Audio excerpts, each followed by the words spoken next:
Out of the church he followed them with a lofty step and nine. His bride was like a village maid, Maude Clare was like a queen. Son Thomas his lady mother said, with smiles almost with tears, may Nell and you but live as true as we have done for years. Your father 30 years ago had just your tale to tell, but he was not so pale as you, nor I so pale as Nell. My lord was pale with inward strife, and Nell was pale with pride. My lord gazed long on pale Maude Clare, or ever he kissed the bride. Lo, I have brought my gift, my lord, have brought my gift, she said, to bless the hearth, to bless the board, to bless the marriage bed. Here's my half of the golden chain you wore about your neck.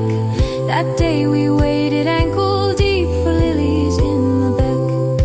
Here's my half of the golden chain you wore about your neck. That day we waded ankle deep for lilies in the beck. Here's my half of the faded leaves we plucked from the budding bough. With feet amongst the lily leaves, the lilies are budding now.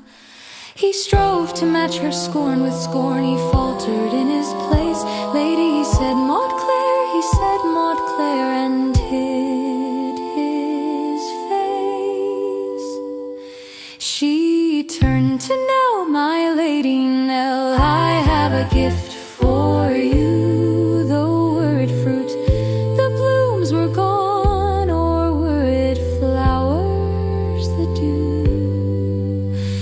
Take my share of a fickle heart, mine of a paltry love. Take it or leave it as you will, I wash my hands thereof. And what you leave, said Nell, I'll take, and what you spurn I'll wear, for he's my lord for better and worse, and him I love. Maude Clare, yea, though you're taller by the head, more wise and much more fair, I'll love him till he loves me